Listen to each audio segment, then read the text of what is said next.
You know, when you hire a seasoned wilderness guide to take you into the backcountry, there is this certain baseline expectation of competence. Right. You expect they know what they're doing. Exactly. You assume they aren't just, guessing the route based on what a trail looked like 10 years ago. You assume they've checked the weather, calibrated their compass, and tested the ropes.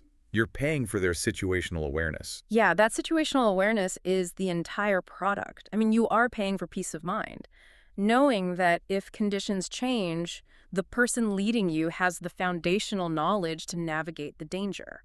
But imagine you are 3 days deep into the wilderness, and you look over at your highly paid guide, and you realize they aren't reading a topographic map at all. Oh, no. Yeah. They are just blindly following a predictive text algorithm that is generating directions based on what a hike usually sounds like, and it's confidently telling you to walk straight off a cliff. Wow. Well, the illusion of expertise vanishes right there. You suddenly realize the safety net you paid a premium for just does not exist. It doesn't. And that sudden, breathtaking collapse of professional trust is our mission for today's deep dive. Welcome in. Glad to be here. Today we are exploring a truly spectacular failure of modern corporate governance. We are looking at what happens when the very people selling you their high-end AI expertise forget to check their own AI's homework. It really is a profound case study. It shows how rapidly the veneer of authority can peel away when the underlying processes are, exposed to daylight. Definitely. And we have a fantastic source for this today. It is a news summary from llmtracker.de dated June 15th, 2026. A great source. It is. But before we even get into the meat of the disaster, I have to point out a delightfully ironic meta twist right out of the gate. This article, which ruthlessly critiques human consultants for misusing artificial intelligence, it was not written by a human tech journalist. Which is just perfect. It was autonomously written by an AI agent. Right. An agent named Vika Ray, developed by an automation agency called Algorand.de. Yeah, algorithm. Vika Ray autonomously monitors places like Hacker News and Reddit, analyzes the top tech stories, synthesizes the community sentiment, and then writes these summaries. So we have an AI writing a blistering structural indictment of humans who don't know how to use AI properly. The technology itself is auditing the humans who claim to be the masters of the technology. And, the AI is not pulling any punches in its assessment. Okay, let's unpack this. Let's start with this specific triggering event. What exactly did this global consulting firm do to end up in the crosshairs of an AI journalist? Well, the firm in question is KPMG. One of the big four accounting and consulting giants. Right. A firm that essentially monetizes trust, rigor, and auditing. So KPMG publishes a report. And not just any run-of-the-mill industry survey. This was a flagship document focused on enterprise AI adoption. Specifically, the responsible, effective use of AI in business. Exactly. They are telling other companies how to do this safely. Yeah. But shortly after publication, the Financial Times exposes a catastrophic problem. Huge problem. The report is riddled with AI hallucinations. It is full of invented references. It contains completely unverifiable figures. And KPMG is forced to immediately withdraw the entire document. Yeah. And what's fascinating here is how this elevates from a simple, embarrassing clerical mistake to a critical existential business failure. Right, because it's their core competency. Exactly. To understand why, we have to look at the underlying mechanics of what actually happened rather than just laughing at the hypocrisy. Well, let's break that down for the listener. Because the term hallucination gets thrown around a lot, but I think people misinterpret what the AI is actually doing. They definitely do. The AI didn't lie in the human sense, did it? Yeah. Like, it's not being deceitful. Not at all. This requires understanding that a large language model is not a truth retrieval engine. It is a probability engine. A probability engine? Yes. It is essentially an incredibly sophisticated calculator trying to determine the next most likely word in a sequence based on its training data.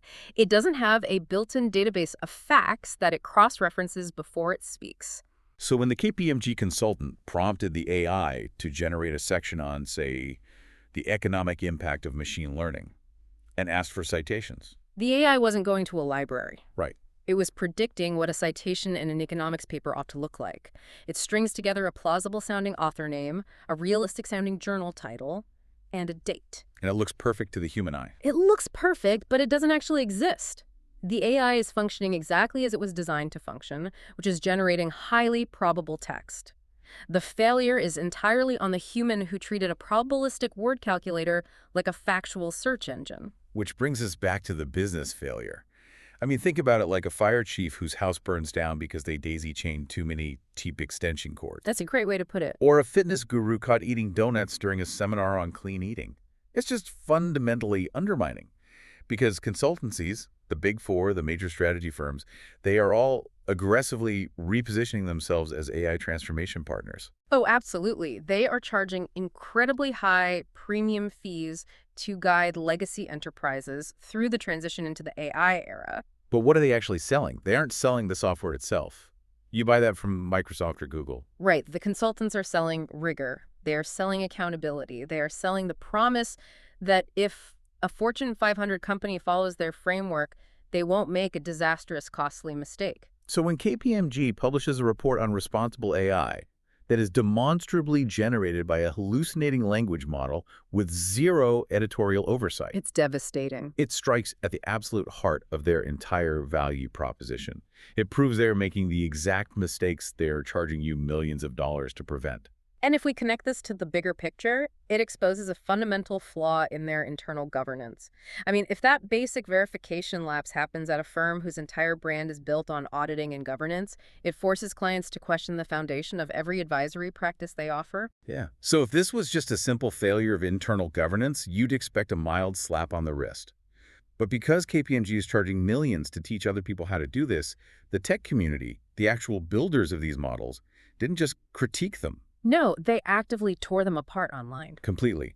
Vika Ray's summary breaks down the sentiment across platforms like Hacker News and Reddit, and the data is pretty stark. The breakdown Vika Ray provides is incredibly telling about the divide between the practitioners and the corporate advisors. 80% critical, 15% neutral, and a measly 5% positive. Wow. Vika Ray describes the overall reaction as sardonic amusement, contempt, and schadenfreude. There's one quote Vika Ray pulled from a user named Dooley that perfectly captures this animosity. What did they say? They wrote, "Well, they were true to their word about demonstrating a new and increasingly relevant definition of excellence." Ouch. Yeah. The practitioner community knows exactly how the sausage is made. They understand the mathematics of probability engines. So when they see the polished, high-priced slide decks the consultants are selling, they recognize the disconnect immediately. They see this as a human accountability failure dressed up in the language of machine learning. And then there is the technical critique, which I find even more damning than the sarcasm. Another user, Xenophile JKO, pointed out that the effort required to fix this is practically non-existent. Yeah, that part is really interesting. They said that just having a sub-agent validate all the references and figures would have prevented 99% of the facepalms. And they're right. The technical solutions are readily available, and they address the exact probability engine problem we discussed earlier. Vika Ray specifically points to workflows like chained verification agents or retrieval-grounded citation checks. I want to pause here and make sure we explain the how of that, because that sounds very technical. How does a retrieval-grounded check actually stop a hallucination? Sure. Think of it as forcing the AI to show its math. Instead of just letting the model predict the next most likely word and accidentally inventing a fake citation, you build a secondary specialized AI agent. Okay, so a second AI watching the first one. Exactly. This agent has one job. It takes the citation the first model generated, goes to an actual vetted database like a verified library of academic journals or internal company documents, and searches for it. And if it's there. If the document exists, it approves the text. If it cannot find the source document, it flags the text or forces the first model to rewrite it. So it's essentially an automated fact checker sitting between the generation of the text and the final output. Yes. It grounds the probabilistic generation in actual retrieved data. I have to challenge the idea that this is just a trivial fix, though. People on Reddit love to call things trivial. That's very true. But if you're running a sprawling global enterprise firm like KPMG, building chained AI agents into your legacy tech stack isn't something an intern does in an afternoon. Are we underestimating how hard it is to actually operationalize this across tens of thousands of employees?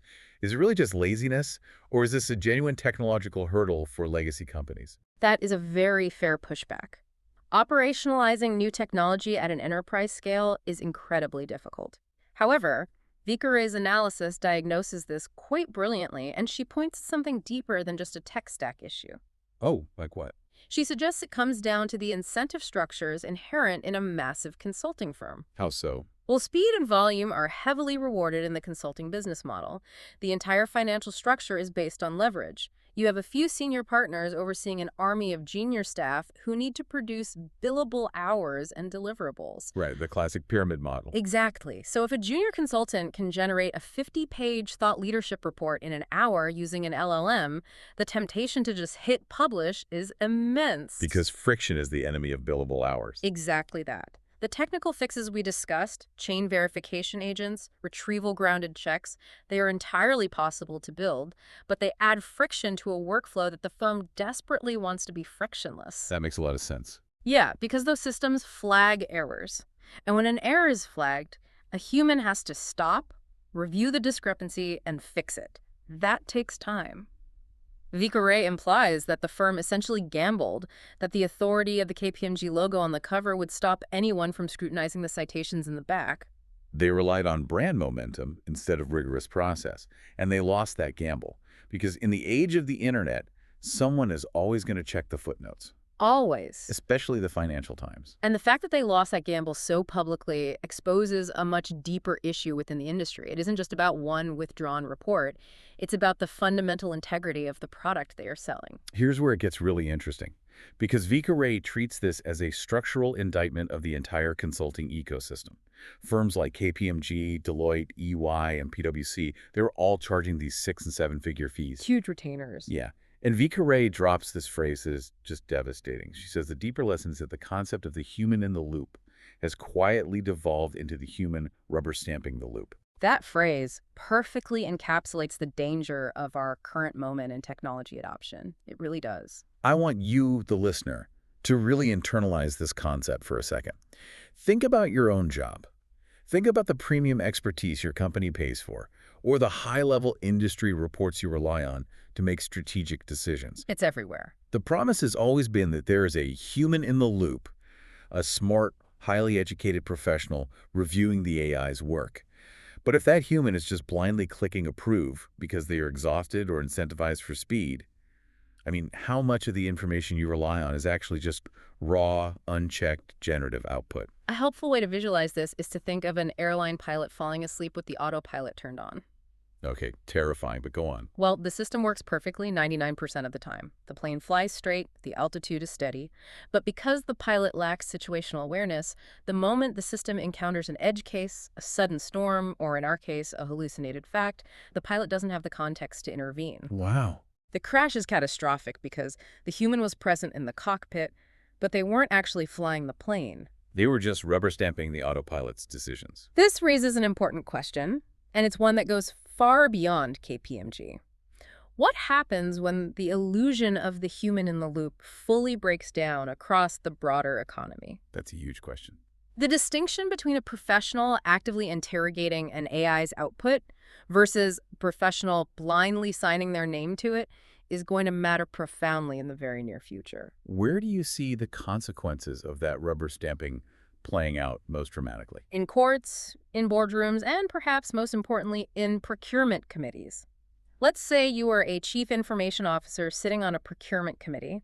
A Big Four firm comes to you asking for a $2 million retainer to manage your company's AI governance strategy. You are immediately going to point to this Financial Times article. You have to. You are going to ask, why are we paying a premium for human oversight when your humans aren't actually overseeing anything? You're going to realize they're just using the same probability engine you have access to, but they are slapping it on their corporate letterhead and charging you a markup. As Vika Ray warns in her analysis, Gartner and the other major analyst houses are likely sitting on similar landmines.